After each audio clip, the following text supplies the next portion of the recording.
Good evening, everybody. Thank you for joining us again tonight as we do another version of our Safer at Home series. I think people are really liking our virtual talks. I was being somewhat of a novice at Zoom when this whole thing started. I had my heart in my throat, but people seem to really like this, and I'm glad you're joining us again tonight. I'm Mark Schmidt. I haven't had a chance to make your acquaintance. I'm the executive director for the Museums on the Green. First of all, I want to thank our sponsors for these series, Cape Cod 5, First Citizens Federal Credit Union, and Martha's Vineyard Savings for making these talks possible. Also want to make sure that you know that this is being recorded. And at the end of our talk, as we've been doing, you'll notice on the bottom of your screen that there's a chat feature. So if you got a question for the speaker, you can just type in a question right at the end, and we'll be answering those. And also, we want to make sure that we give a shout out to our friends over at Eight Cousins Bookseller. Because they'll have copies of all the books, including this one. So make sure that you visit your local bookseller. One of the downsides of doing these virtual talks, yes, besides the fact I don't give you guys cookies right now, is that I don't get a chance to actually meet in person the person that's actually doing the talking, and so I was really this is someone I was really hoping to meet in person. So I greatly appreciate the fact that she's here doing this virtually. Karen Abbott is a New York Times best-selling author.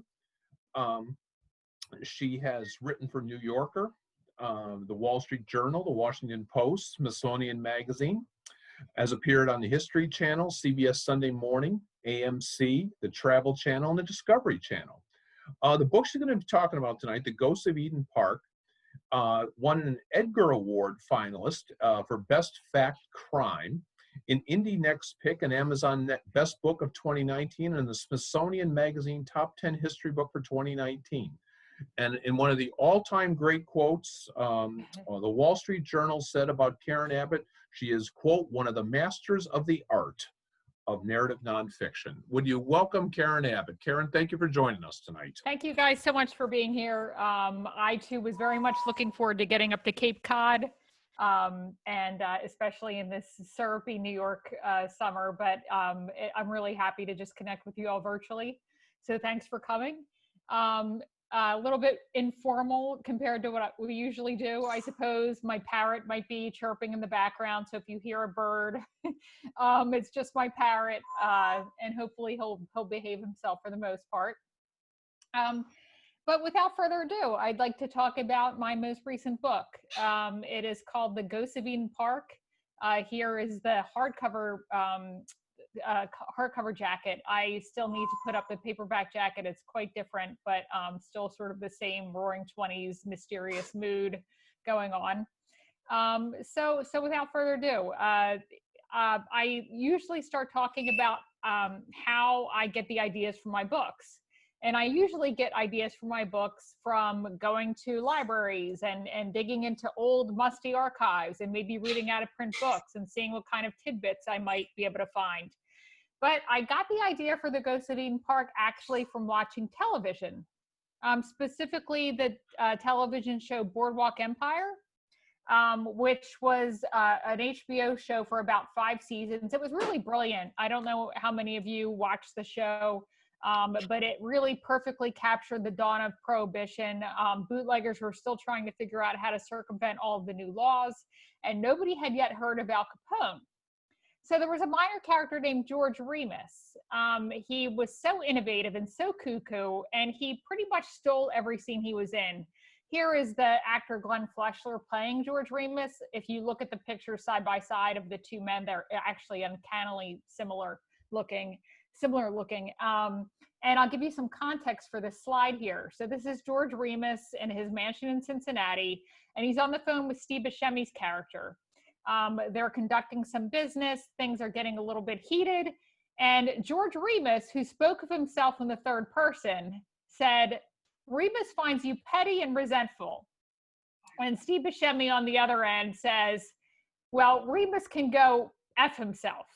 Um, and it was just a funny scene to me. There were all kinds of Abbott and Costello-esque instances of George Remus speaking of himself in the third person and people getting very confused. And I wondered if George Remus was actually a real historical figure. And indeed he was. And I started looking into him and realized that he was going to be much more interesting than anything portrayed on Boardwalk Empire. The real George Remus also spoke of himself in the third person. And he said things like, this is going to be a hell of a Christmas for Remus. So many people want to kill Remus. And my personal favorite of his in the third person, he said, Remus's brain exploded. You'll actually have to read the book to determine whether a brain explosion actually occurred. But I just realized he was going to be a fascinating subject for a nonfiction book. His story is truly stranger than fiction, and I was really excited to dig into his life. So before I get into George Remus, I would like to talk for a minute about researching George Remus. This is part of my research, a picture of part of my research at the Yale University Law Library in New Haven, Connecticut. Now, as soon as I found out that there was a trial transcript about Remus, which is very rare for the 1920s, by the way. Usually trial transcripts are lost, misplaced, destroyed, not archived. Things are conveniently, disappear over the decades. And it was just really a research gift to realize that this transcript existed. I went up to New Haven and spent a week there. From opening to closing, I sat in the Yale Law Library and Xeroxed every single page of this manuscript. There were 5,500 pages. There were about 12 volumes, all this thick. And look at this beautiful overhead scanner. I don't know if there's any research buffs there, but this was about the sexiest thing I've ever seen, this research scanner. It's going to make me sound like a geek, but it was wonderful. Usually with a scanner, you're sort of fighting with the book and you can't get the pages and it's kind of a mess and your arms start hurting. But this was a glorious bit of research. I don't think I've ever had so much fun in my life that I did sitting at this scanner, which sounds, again, very sad, but it's my favorite part of my job to do this research. And this research had some really incredible details, not just about George Remus personally, but about glimpses into 1920 life and 1920 mindset. One of my favorite details was that George Remus did not wear underwear. Apparently in the 1920s, this was cause for great alarm. It was apparently the sign of an unsound mind. And I sort of really enjoyed that. It took me about 4 months to go through this entire trial transcript, all 5,500 pages. And I'm a very rigorous outliner. And my resulting outline from going through this manuscript was about 85,000 words, which is pretty much almost the length of the book itself. So quite a bit of research to be found here, just such a rich seam of information about this man and his life in the 1920s. So how do you solve a problem like George Remus? Here's George Remus. His life was much more interesting and dramatic than it was portrayed on Boardwalk Empire. And he had quite a difficult childhood. He emigrated with his family from Germany when he was about 6 or 7 years old. And the family settled in Chicago. And Remus's father, in his own words, was a quote, mean and abusive alcoholic. Remus had to quit school at age 13 to start supporting his family. His father could no longer work. And he got a job in his uncle's pharmacy in Chicago. And he really devoted himself to this job. He called himself a druggist devil boy. Remus had quite a way with words, as I'll talk about that later on. And he stayed at the pharmacy pretty much all of his time. He often even slept in a cot in the back room. And I believe that was because he was actually afraid of his father's tantrums. As I said, his father was an abusive jerk. But Remus wasn't satisfied with being a pharmacist. He eventually did become a pharmacist, took over his uncle's pharmacies. He made his clients, by the way, call him Dr. Remus. He was not a doctor. But while he was working at his pharmacy, he also studied law late at night. He wanted to become a lawyer. And Remus did pass the Illinois bar, and he quickly made a name for himself being a Chicago defense attorney. became known for his courtroom antics. Now, Remus would leap across the courtroom, he would cry, he would scream, he would tear at his hair, he would attack opposing counsel and sort of end up in a tangle of limbs on the courtroom floor. His many admirers called him the Napoleon of the Chicago bar, but he had just as many detractors, and they called him the Weeping and Crying Remus, which I thought was a great nickname. So in early 1920, George Remus began to notice a new type of client on his docket. And this was men who were charged with violating prohibition laws. And these men were making really easy money. Remus was constantly amazed with the ease with which they would pay their fines, slap down a couple $100s on his desk, they would pay the fine, and they would be back doing their, conducting their bootleg business with really no interruption. Now, George Remus knew he was smarter than any of these men, and he decided that he himself would have a chance to clean up in prohibition. That was his own quote.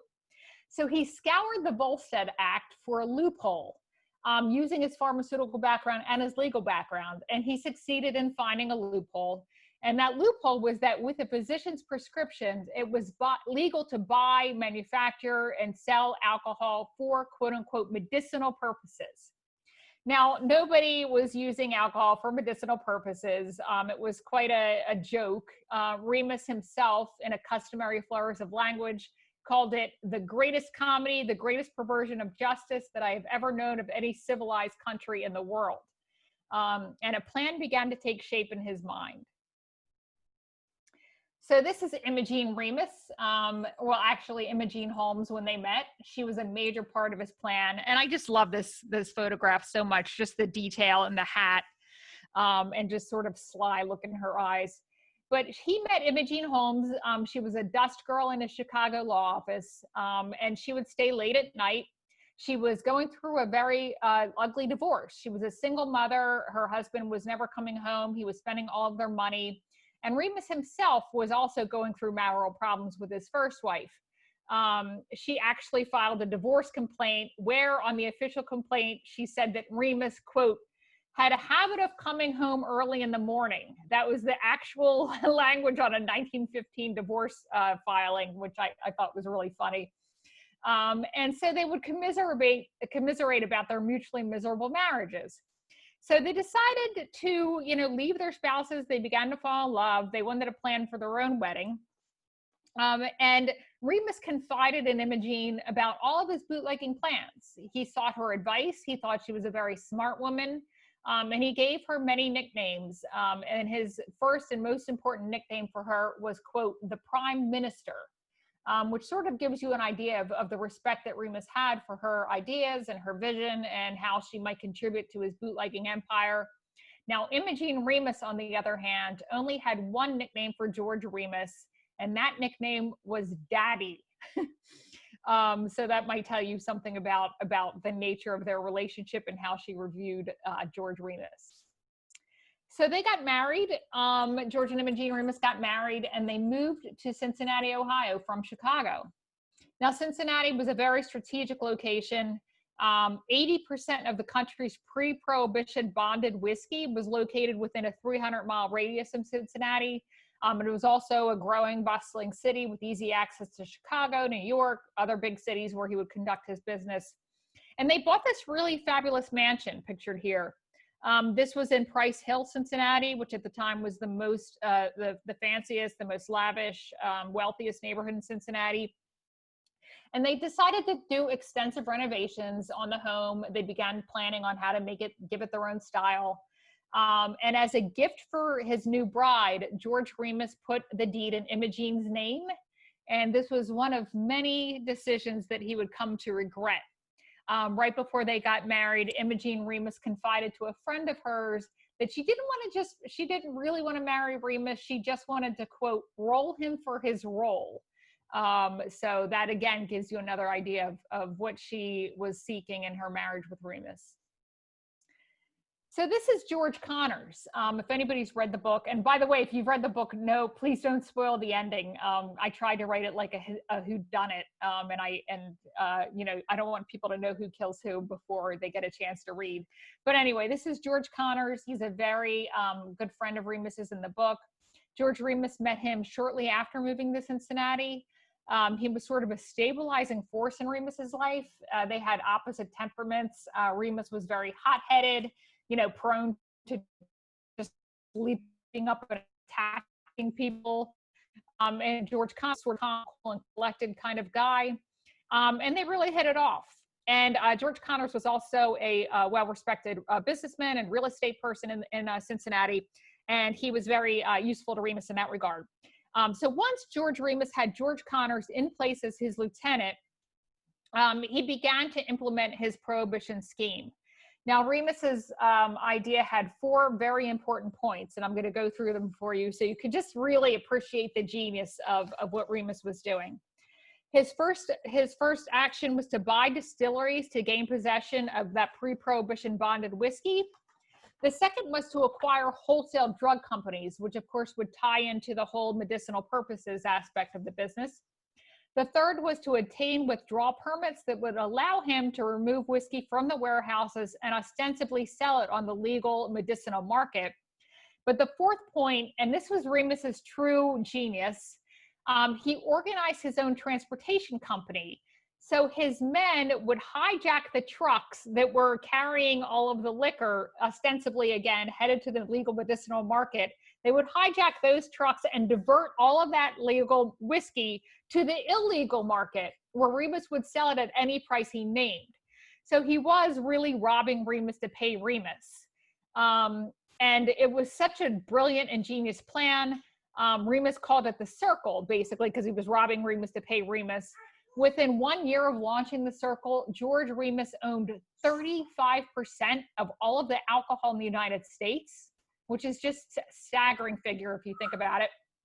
And of course, Remus being Remus, he had a comment on this in the third person. Remus was in the whiskey business, he'd say, and Remus was the biggest man in the business. Cincinnati is the American mecca for good liquor, and America has to come to Remus to get it. Now, his fortune was estimated at this time to be anywhere between $20 million and $40 million. That is not a figure adjusted for inflation. That's actually in 1921 money. Again, a staggering figure. And the irony of all of this, George Remus, who made $40 million in bootlegging, was a teetotaler who never himself had a drop to drink. So this was a very important part of Remus's empire. This is Death Valley, and it was a storage facility located just outside of Cincinnati. And Connors found this piece of property for Remus after Remus was the victim of a whiskey pirate attack. Now, I'll explain what whiskey pirates were. They were not pirates of the ahoy matey variety. They were actually roving bands of thieves who would descend upon a whiskey warehouse. They would bound and gag the watchman. They would cut the telephone lines, and they would steal every last barrel of liquor inside.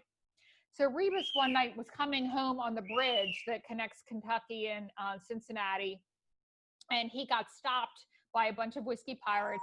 The men jumped out and started attacking him. Remus, being sort of a feisty guy who really prided himself on his athletic prowess, got out and started fighting back. He put up a very good fight, but the men did manage to take all of Remus's whiskey.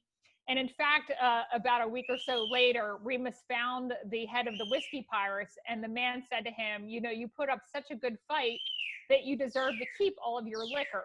And Remus, being the brilliant businessman that he was, ended up hiring the whiskey pirate and all of his men so they would never rob him again. But Remus did not want to be the victim of whiskey pirates again, so he needed a storage facility that was very well protected. And so George Connors found him this place. It was called Death Valley, in honor of whiskey pirates who tried to trespass and were never heard from again. There were armed men standing guard at strategic points. There were surveillance men everywhere. There was a signal that you had to know in order to gain entrance at the front. When you were down there, you had to flick your headlights in a certain way to signal that you did know the password. And when you were a well-known and recognized rum runner who was coming to Death Valley, Remus made sure to treat you like an invited guest. He would offer you a cot for the night. He would get the manager's wife to make hot meals. He would even start craps games where the preferred players would get a line of credit that they could pay off the next time they came. So it was a really well-run operation, and it really secured the loyalty to Remus because he treated these men so well. So Death Valley was very good at keeping out whiskey pirates, but not so great at keeping out prohibition agents, as Remus would soon learn. So this was just a fun thing I found during my research. This is actually an authentic speakeasy venue from a Chicago speakeasy in about circa 1925, 1926. And if you look there, you could just see some of the really great names for the cocktails. Absinthe Frap. There was a self-starter. There was a Maiden's Prayer. There's the Dirty Dick Special. My personal favorite is the Corpse Reviver, which, as you might surmise from the name, was a hangover cure. So, you know, if you had too much Maiden's Prayer or Dirty Dick Special the night before, you would wake up and get your Corpse Reviver and all would be right with the world, sort of, you know, bite the dog that bit you. Also love the champagne cocktail that's 75 cents down there at the bottom. So just a really wonderful piece of history that I'm glad survived. And I found this in a historical society, I think in outside of Chicago. So here's George Remus with his mother. Marie Remus, aside from Imogene, Marie Remus was the most important person in George's life. As you can tell from this photo, George Remus was a bit of a mama's boy. She did have a very hard life herself. When she emigrated with her family, including Remus, when she was questioned by the immigration officials after she arrived in America, she was so beleaguered that she could not remember the names of 4 other children who had died.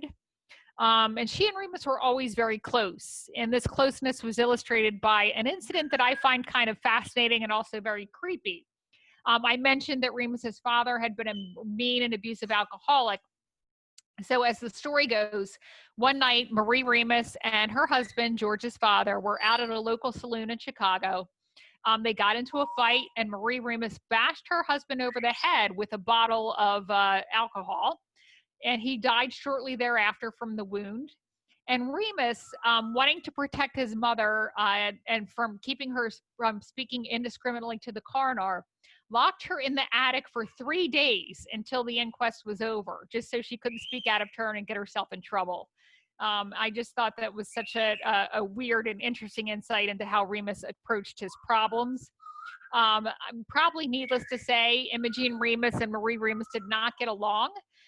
Remus was always very generous with his family members, especially with his mother, always giving her money, always supporting her. And of course, Imogene Remus wanted all of the money for herself.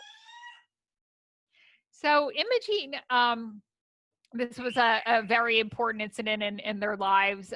Remus was a very jealous person, but he wasn't jealous about money or things or artifacts or possessions or the trappings of wealth. He appreciated them, but he wasn't jealous about them. He was jealous about Imogene. It was the only thing that he really wanted to possess. And this is illustrated also by a rather bizarre and slightly disturbing incident. There was a story goes that Remus came home from a business trip one night, and Imogene Remus was not there. He asked a servant where she had gone, and the servant said she had traveled to Indianapolis with a salesman and a couple of friends. Now, George Remus knew who this salesman was. He didn't like this guy. He didn't trust this guy. He had expressly forbidden Imogene to associate with this person. And he knew exactly where they would be. He directed his driver to drive him out in the middle of the night to Indianapolis from Cincinnati. And he went straight to this hotel, the Claypool Hotel. In the 1920s, it was the most prestigious hotel in Indianapolis. And he went to the front desk and said, "Where is my wife registered? And where is this man registered?" And luckily for Remus and luckily for the man, they were registered in different rooms. And Remus had brought with him a loaded cane. Now, I had to look up what a loaded cane was, but it was basically a gentleman's accessory that was weighted at one end, so it could double as a weapon. So Remus takes the elevator. He goes up to this man's room. He knocks on the door. It's the middle of the night. This man stumbles out of bed, and what does he see but George Remus standing there at the doorway, wielding a cane above his head, ready to bring it down with forceful blows. And I'm just going to leave that there, and you'll read the book if you want to know how that incident ends. So by mid-1921, renovations on the mansion were complete. George and Imogene Remus spent about $12 million in today's money renovating their mansion. It was quite a bit of money. Here is a picture of their parlor.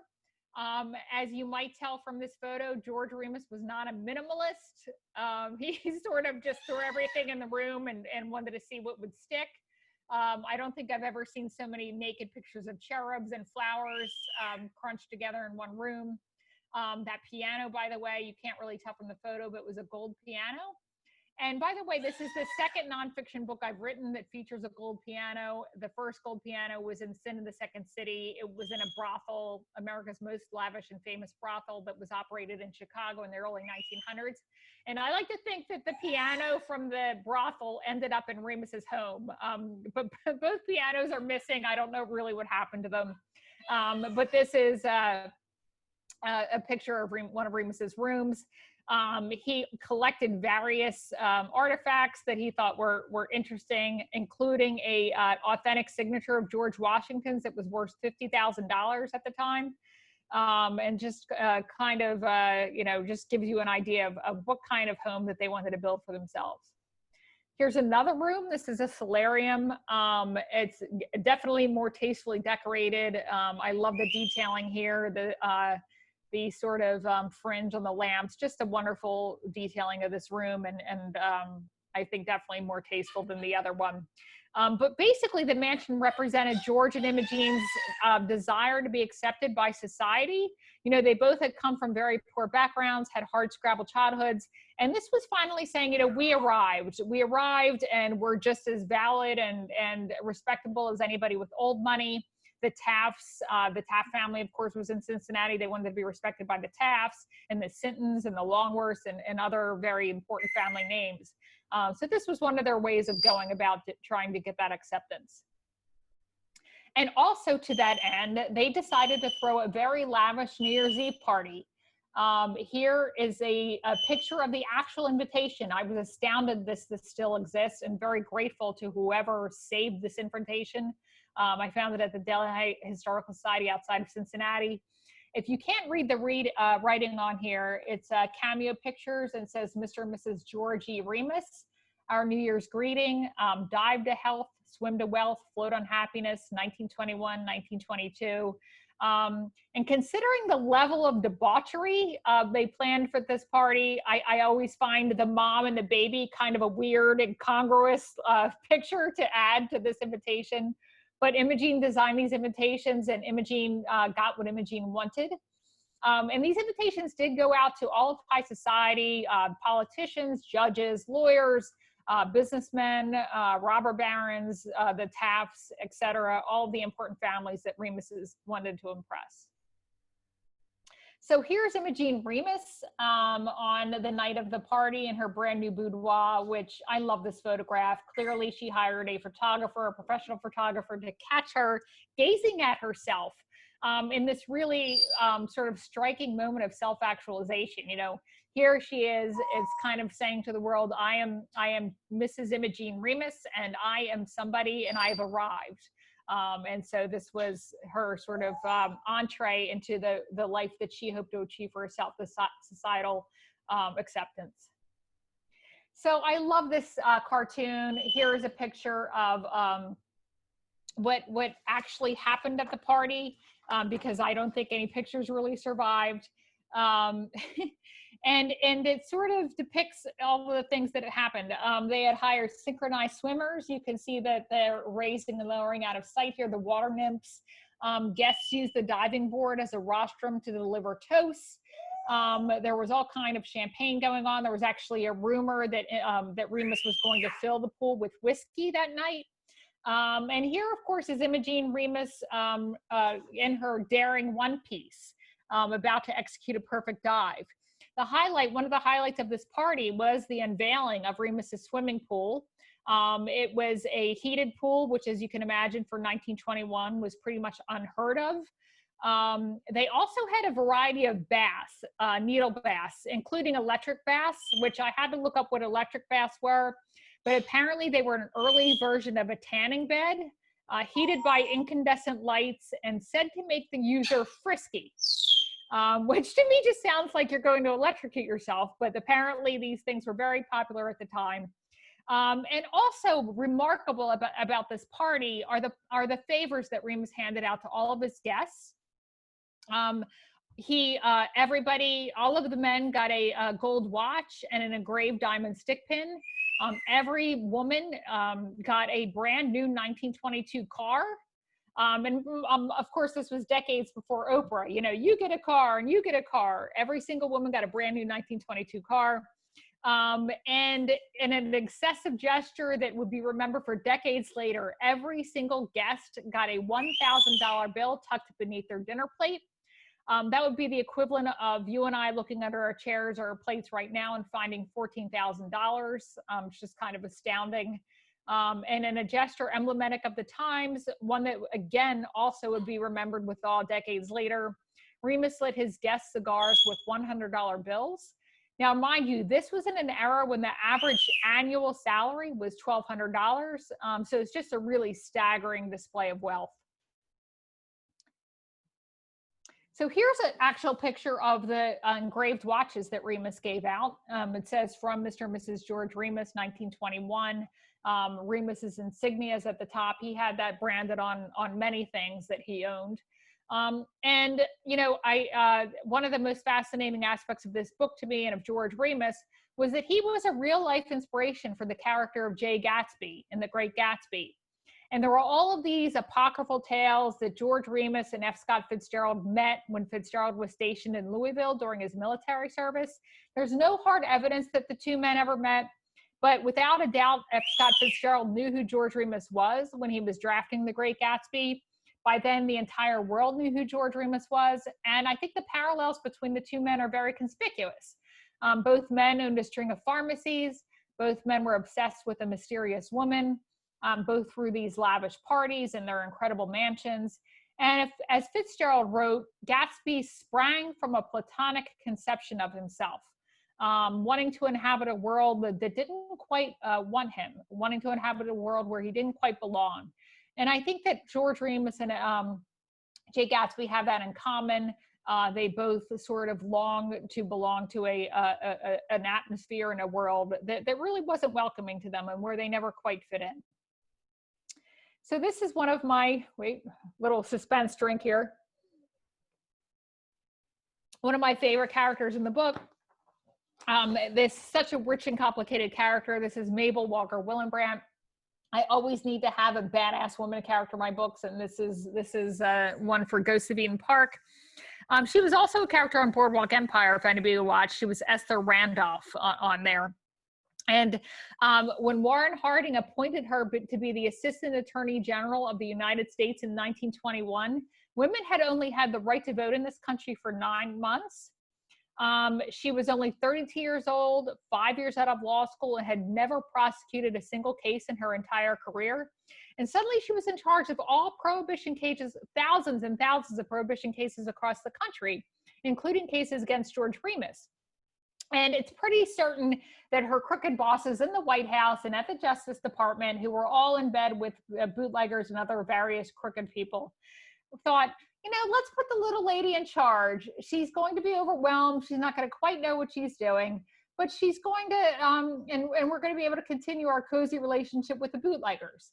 So what happens? Mabel Walker Willebrandt takes her oath of office in September of 1921, and immediately, to their surprise, begins kicking some butt.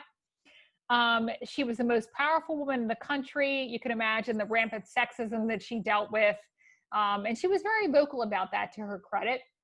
Here's a tiny excerpt of a piece she wrote for the Smart Set magazine, comparing the world's treatment of boys and girls. A boy must do the job well and develop personality. A girl must do the job well and develop personality, plus break down skepticism about her ability, walk the tightrope of sexlessness without loss of her essential charm, and make the hard choice between giving up children and home life in order to advance or having them in the face of increased prejudice. So in a way, not much has changed today. And another really incredible thing about Willebrandt, she was almost completely deaf. She had a serious hearing problem. She spent an hour each morning arranging her hair to conceal her hearing aids, as you can see in this picture. She was almost inhumanly tough and thick-skinned, qualities that were reinforced by the ice-cold bath she took every morning. Her favorite saying was, "Life has few petted darlings," and she definitely did not consider herself one of them. One of her formative child event, and I thought was kind of fascinating. She once bit a pet cat's ear, and to teach her a lesson, her father bit her ear back. So that gives you an idea into Willenbrandt's mindset. Soon after Remus's party, a letter landed on her desk. It was from a concerned resident of Cincinnati, and it said, "All of Cincinnati is well aware that Remus spends lavishly on riotous living, owns no fewer than 40 automobiles, and dispenses enough liquor from his drug companies to meet the prescriptions of physicians of the whole central United States." So clearly the feds in Cincinnati needed her help, and Willebrandt was up to the challenge. Now, this is a guy, also he was in Boardwalk Empire. This is Jess Smith. Willebrandt had many factors working against her and her desire to enforce prohibition. Crooked politicians were a main part of that. This is Jess Smith, and Willebrandt, he worked up the hallway in an office in the Justice Department, not too far from Willenbrandt's own office, but she had no idea what he did. She called him a glorified valet. He ran errands for her immediate boss, who was Attorney General Harry Doherty, but she really didn't know what he did all day. I will tell you this, though. George Remus knew exactly who Jess Smith was and what he did, because Jess Smith was Remus's liaison to the federal government. Remus and Smith met often, and they constructed a deal between each other. Jess Smith promised Remus a couple things. One was that Remus would not get arrested. If he were arrested, he would not get convicted. If he were convicted, he would not go to prison. And if by chance he went to prison, Jess Smith would use his relationship with the Attorney General of the United States to get Remus out of prison. The other thing he gave Remus were authentic government withdrawal permits that would allow him to get his whiskey out of the warehouse without worrying about his certificates looking like forgeries, etc. It was always better to have government withdrawal permits. And for these services, Remus paid him handsomely, about $1 million in protection payments to Jess Smith that were filtered out throughout the federal government. And George Remus considered Jess Smith his ace in the hole, but the arrangement would not last very long. Dun, dun, dun. Here's another one of my favorite cartoons. Here is a cartoon depicting Willenbrandt's The Futility of Her Job. That the headline here is "Give the Little Girl a Hand," and she's equipped with a broom trying to sweep back a literal ocean of alcohol. And it really sort of captures her challenge as well. You know, one of Willenbrandt's main challenges, aside from crooked politicians, was the United States itself. You know, we have two long, craggy borders and 1,800 miles of coastline, all of it very unnervingly porous. There were airplane fleets coming in, smuggling from Mexico to Texas filled with liquor. There were also fleets coming in from Canada to the Michigan Peninsula every night. These were guided by searchlights, and it was a very organized procedure. There were liquor submarines that raised and lowered out of sight. And on an individual level, there were so many ways of smuggling booze. One of my favorites was that a W amputee boasted that he could hold 36 pints in his prosthetics. Women said that they could hide pints inside of their false rubber breasts. I think today they call them chicken cutlets, but they were hiding alcohol behind those. And on a personal level too, many inventions came about on the market that really helped people smuggle their alcohol around. This is one of my favorites. At first glance, this woman is reading a book. She's holding a book called The Four Swallows by J.B. Corn, a not very subtle reference to John Barleycorn. But you flip open the top of this and you see it's a flask. There are 4 vials there. You're able to fill those vials with any alcohol of your choosing, hence the name, The Four Swallows. This was a very popular invention. It was the work of a Brooklyn-based inventor named John Nuttry. Before Prohibition, he made a name for himself by creating little personal coin banks that looked like books. But as soon as Prohibition hit, he patented this in February of 1921, and it became a really popular item. There are actually a couple of them today on auction sites like Ruby Lane and such, and they're quite expensive, but what a really interesting thing. So at first glance, this woman is merely sitting in a cafe enjoying her cup of coffee. Oh, but what is she doing with her cane? She's dumping a bunch of alcohol in her coffee and not being very subtle about it. This was another popular invention. The canes hit a little compartment that you would screw off, and inside was a glass vial that you could fill with your favorite alcohol and just dump it into any drink that you were having out in public. There are reproduction canes like this on eBay. I actually own one, and as soon as we're allowed to go out to bars again, I am going to give it a shot. So I like to call this one, "My, what a big flask you have." It's actually called the Bootlegger's Life Preserver. And it was very popular among women who wanted to smuggle a good volume of alcohol. Now, women were very crafty at smuggling alcohol, and that was for a couple reasons. The most important one was that they knew Prohibition agents, who were mostly male, were either too polite or too nervous to search women. And in some states, it was actually illegal to search women at all.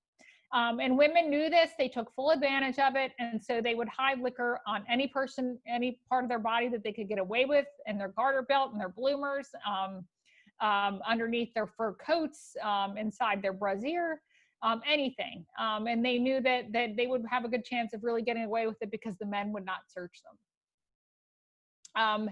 Now, these are called cow shoes. They did not hold liquor, but they were indispensable to bootleggers who manufactured whiskey, especially in forests or meadows, especially down south. And they did not hold liquor, but you can see that the heels are carved from a wooden block and made to resemble hooves.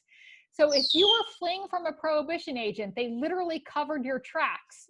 The Prohibition agent would be looking on the ground, looking for your footsteps, and instead would just see a bunch of animal hoof prints and get lost.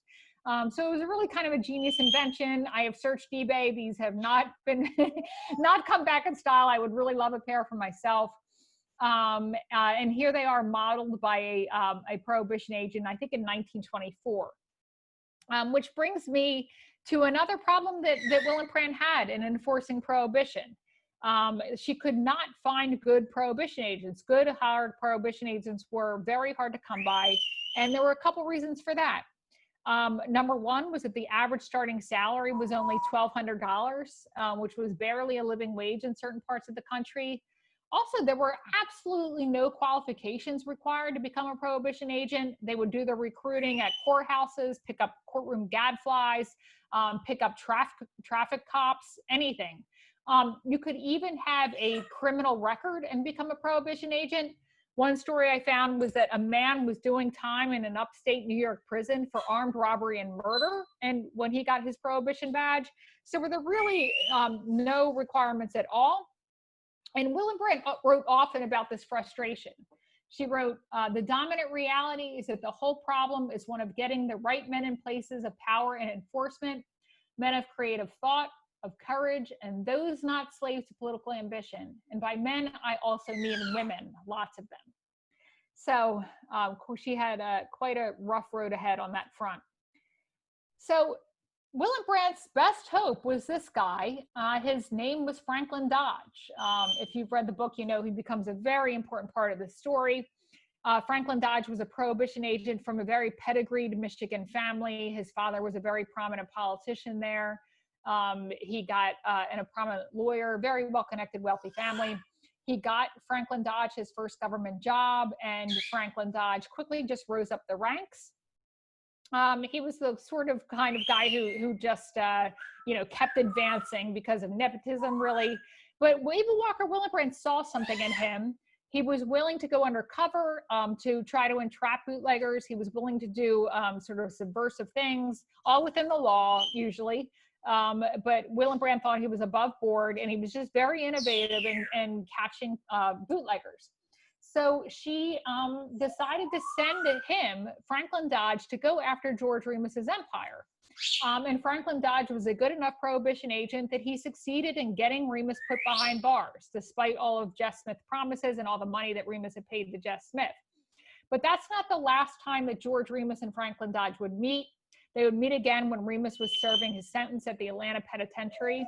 Dodge had gone down there this time to try to investigate alleged corruption among prison officials. And by this time, George Remus had begun hearing things about Franklin Dodge, hearing that he wasn't maybe as honest and trustworthy as Mabel Walker Willebrandt thought. He was amenable to a quid pro quo. He was not opposed to doing business with bootleggers. And George Remus had an idea. He was desperate to get out of prison. So he told Imogene the next time that she visited him at prison, go and cultivate Franklin Dodge. See if you can arrange a deal. See if he can help me get out of prison. If I offer information about other bootleggers, if I pay him some money, he might be amenable to a quid pro quo. So please, my darling Imogene, go out and cultivate Franklin Dodge. Now, Imogene Remus began cultivating Franklin Dodge, but not quite in the manner that George Remus had hoped. So here's another interesting thing I kept coming across in my research. At the time that George Remus was in prison in Atlanta, Imogene Remus was 39 years old. And I began noticing a lot of comments about flappers and sort of a backlash against flappers, especially middle-aged flappers, because these women were old enough to know better. Now, New York Times described a middle-aged flapper like Imogene Remus as, quote, a woman who deposits her husband at home and goes out in search of culture. Of course, Franklin Dodge became Imogene's culture. And to me, this was just an interesting theme of the book. Women were subverting societal expectations and mores, and what were the consequences of this? I think we can all agree that the 1920s were a singularly rich and dynamic time in American history. We had just emerged from World War II. The war swept away a lot of gender norms because women left home in large numbers and flooded the workplace. And America afterward found itself in this really interesting in-between period. People were more hedonistic after realizing that life could be so short. And the Depression had yet to come along and put a damper on everything.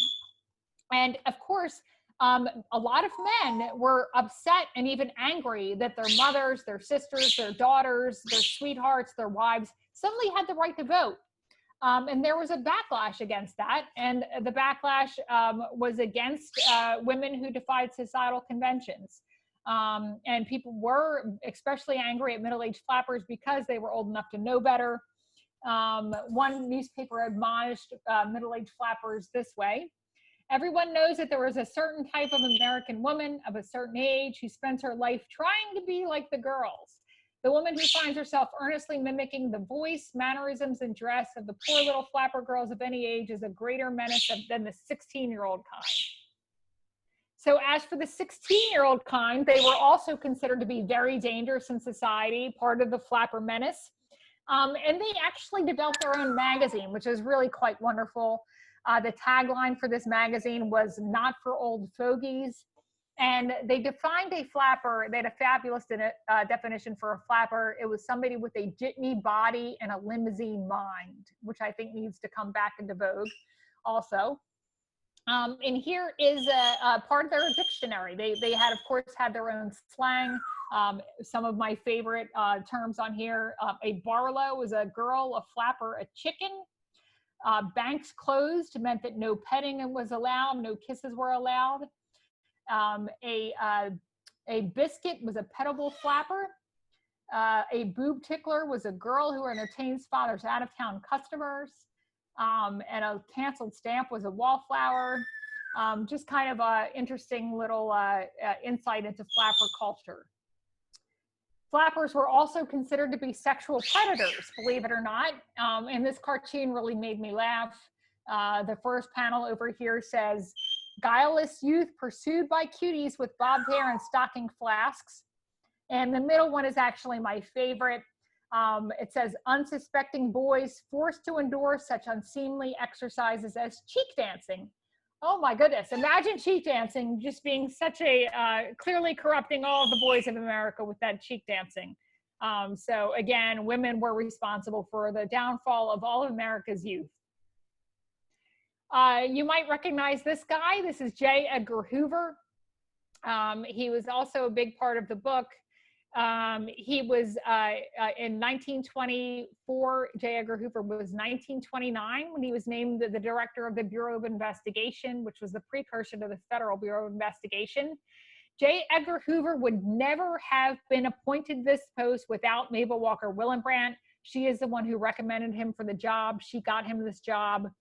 And I love the idea of Mabel Willebrandt bossing around baby Edgar, as I called him during my research. Just the idea of him getting bossed around by a woman was really kind of funny to me.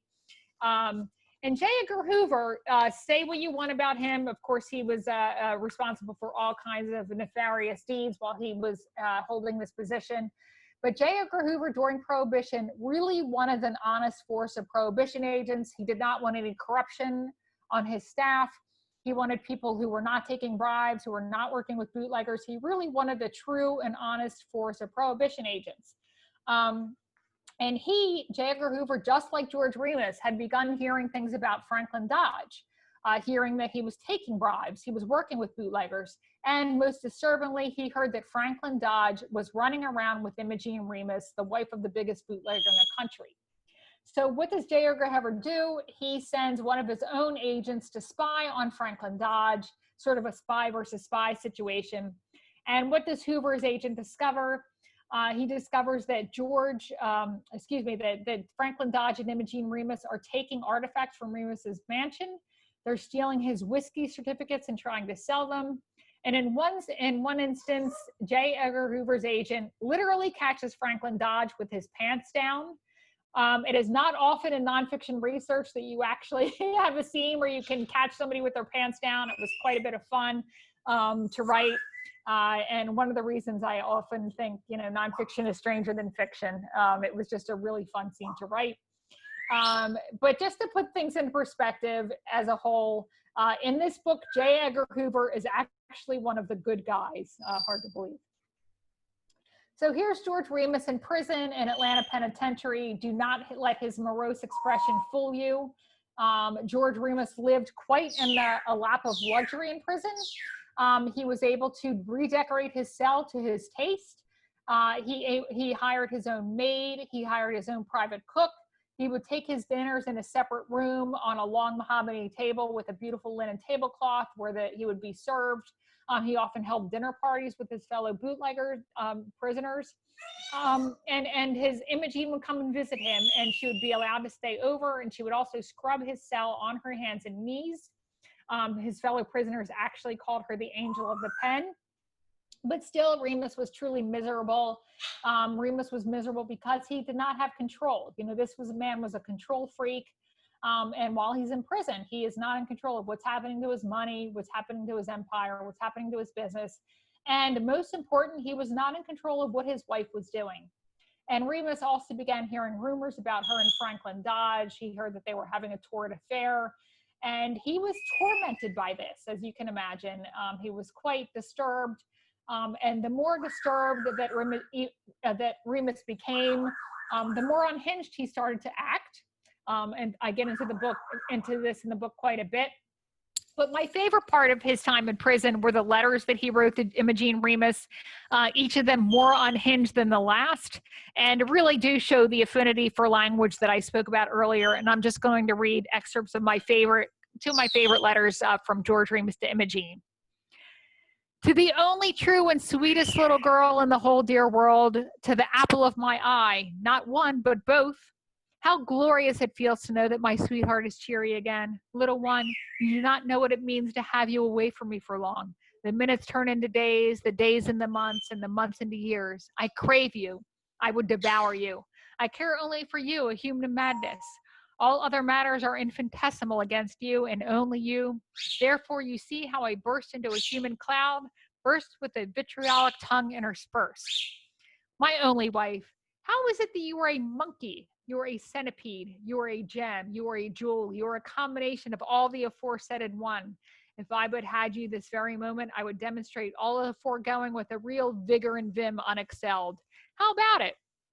Now, I love that. I don't know any other couple who would use centipede as a term of endearment, but apparently it worked for George and Imogene Remus. It was one of his many nicknames for her.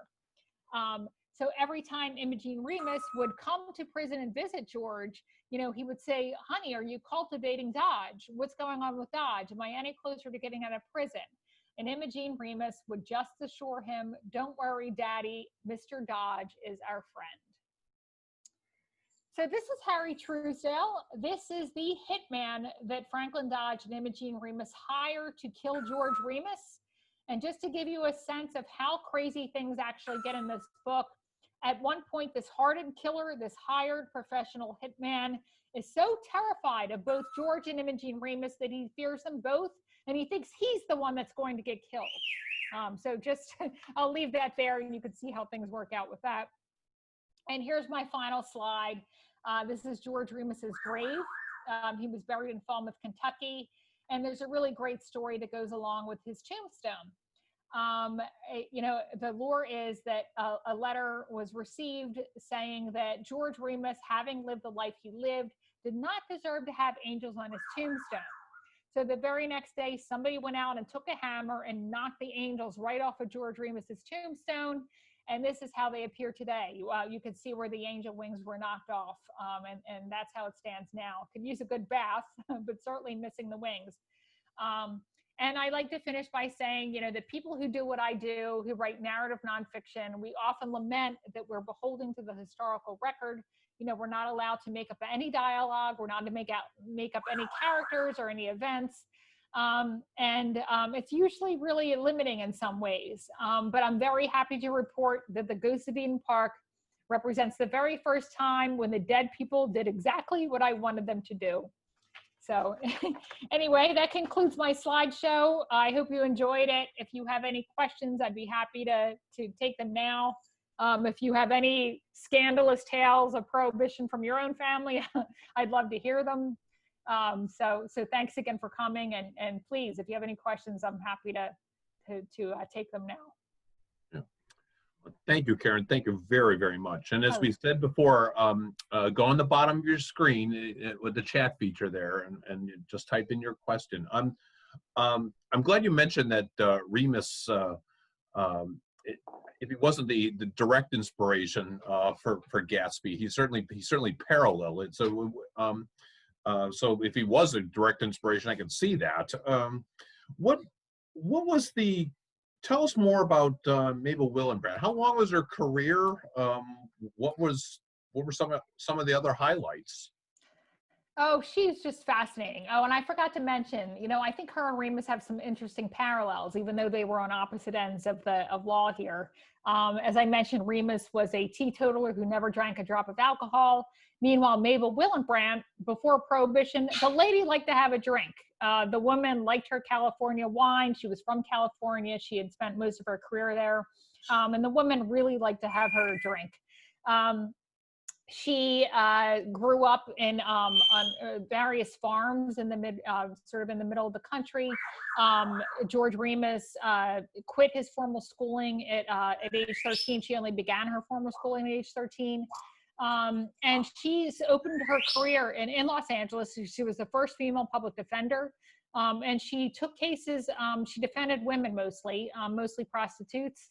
And she was quite innovative in that. She's pushed for a law that would require the Johns to show up in court so that it wasn't just the woman being prosecuted. And later on, she is the one who pushed for the law that where you could go after bootleggers for tax evasion. She is the one who sort of set in motion the mechanism that would get Al Capone eventually arrested. So that was another big milestone of her career. Really a fantastic woman. She also adopted, I write about this in the book, she adopted a child. She was a single woman who adopted a child in the 1920s, which again was really unorthodox and rare for the time. There's a question for you. How did you decide what information from your research was included in the book? Oh God, it was hard because I had so much great research for this book, in addition to the 5,500-page trial transcript, which really gave me dialogue. If anything, it was really wonderful for the amount of dialogue that it was an unusual amount of dialogue for nonfiction. You really don't often get to have that much. but there were also really great. Mabel Walker Willebrandt has her papers at the Library of Congress, which were really wonderful. I quote, she was quite close with her parents, and she writes some very poignant letters throughout her career talking about its difficulties in her personal life and her frustrations with her hearing aid and her hearing problems. And how that was an impediment to her already exceptional career, and how much more she could be capable of if she didn't have this terrible handicap that she was working with. There were also really great FBI files, declassified files on Franklin Dodge, memos between J. Edgar Hoover and Willebrandt talking about Dodge. So really, I just had a beautiful plethora of research. And it was hard to pick what went in there. You know, there was just so much great stuff. But the outline, I'm a very rigorous outliner I learned the hard way to outline books. And the fact that it was 85,000 words itself was quite a challenge, but you always want to have more material than less. You always want to go overboard rather than try to stretch things. So I was really lucky in this one. I don't think I've ever had so much fun researching a book. You had mentioned that Remus had started in Chicago before he went to Cincinnati. I'm guessing this predates Capone. You just mentioned that. So, yes. So they didn't know each other, did they? Or well, Remus had one of his clients, Johnny Torrio, who was Al Capone's predecessor. And Capone really came into his own after George Remus. You know, Remus, for all of the money he made, the staggering money he made, was not in the business for very long. You know, he was only in there for about a year and a half, 2 years. And it was pre-Capone, but he dealt with Capone's, you know, predecessors.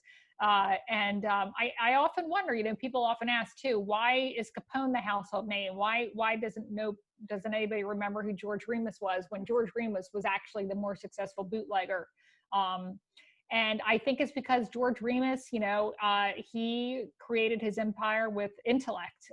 Capone built his empire with systematic violence. So, you know, those indelible images of the Tommy guns and the men lined up along the wall on, you know, Valentine's Day Massacre, and the sort of gory photos that accompanied Capone's reign of terror.